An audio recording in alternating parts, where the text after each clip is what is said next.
done. Yeah. So what did you want to ask me about then? Well, I wanted to ask, how did you get into sound engineering? Or was it the music, or was it the technical side of sound engineering? It's a bit of both, really. You know, I'm 35 now, and I didn't go into engineering until I was 28. Right.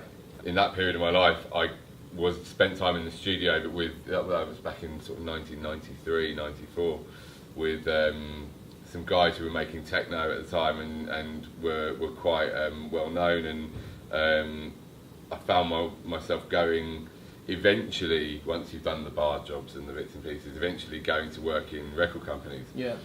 And working my way through that for about 12 or 13 years. And I got to running a label and being kind of doing quite well in that. But I think at some point I just decided I didn't want to do that anymore. Yeah. You know, there are some very difficult people in the music industry to be around. You know, there are a lot of challenging personalities to be around, and you have to, you know, it can drive you a bit mad after a while. And I got to that point. I think it's a big lifestyle, you know, if you get involved in it at any level, whether you're in the post room or you're the director of A&R or whatever, you know. Knowing I was 28, I had to pick a very good degree. I had to pick something that was going to, because I'm like, you know, you're going to be 31 by the time you finish this, you know. There's no like you're going to have to get work experience, you know. It's ridiculous. So I picked eventually a university in West London that was tied up with the London College of Music. Yeah.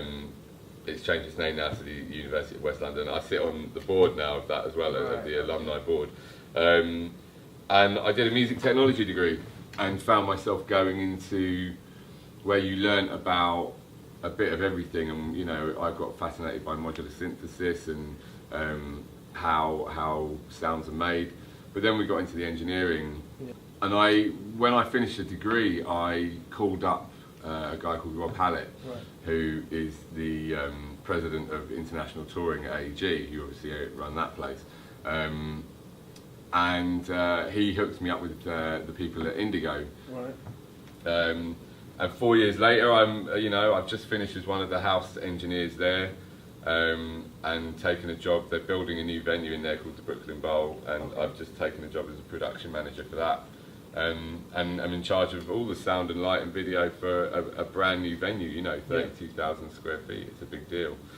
So what advice would you give me, because I'm an up-and-coming engineer, so what advice would you give me to get into like commercial studios such as like Red Bull, Abbey Road, Metropolis? It's a tricky one, right, because studios are dying. Mm-hmm. Yeah. And some of them died quickly and some of them are dying slower. All of them are having to diversify, all of them. I know Ian Brenchley, who owns Metropolis, right. Who's a lovely bloke and is very, very switched on and very clever. And he is constantly ideas. They're going to digital TV production. They can do pretty much anything end-to-end media solutions-wise now. Yeah. They can, you know, they record many of the top 40 records and have some of the biggest hits in the history of popular music under their belt, but they've also started making like interactive video and stuff like that. Yep. Trying to focus on getting into studios, I would just warn you up front, it's going to be exceptionally difficult. Budgets are very tight, people aren't spending the money anymore. When people come along saying, can I have some work? The question to them has to be, how many hit records have you made? Yeah. You know, you've got to generate that revenue. And so maybe thinking around those lines and go, you know, granted, you said you were willing to mop the floor and even, you know, and probably do it for free, but even then you don't get a call back. Yeah, exactly. Yeah. There's a lot about who you know. I was really pleased to help because I've got a load of respect for Cess and Alf and what they do with Slenky, and I know a lot of people, you know, and that's half the battle, and I've done it for other people before. It's about plugging away, you know. You've got to keep trying the studios, try lower down the chain maybe, and there are studios out there that will take you eventually, but like I say, not necessarily the big ones to start with. You do have to work your way up. Yeah, of course. And with the educational side, do you suggest getting like a degree or? Definitely. It never used to matter, I don't think. And a lot of the guys that A lot of the guys that trained me, for example, when I went into Indigo, you know, and started his work experience, I could tell you how to calculate. I could write you the equation, the algebraic equation for how to calculate the resonant modes of a room. Yeah, to tell you where the problem frequencies are going to be. But I didn't know how to coil a piece of cable.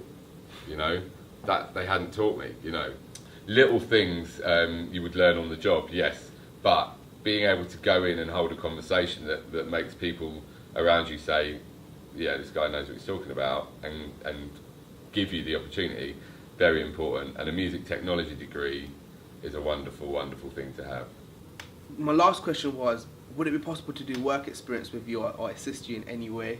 I'd like to think so, yeah. I'm just about to, like I say, we're just about to open this venue in the O2 in December. Right. Yeah, that would be great, yeah. When we get a bit settled, I'd certainly like you, you know, you can come down and we'll get you to shadow one of the engineers as they do a live show. It's a brilliant system in there, state of the art, you know, Avid profile desk at front of house and a big D&B system being flown. There'll be a lot of opportunities there, and yeah, by all means, you have my word. Thank you. Thank you very much. I'll get you down through Slenky. Thank you. Really appreciate it.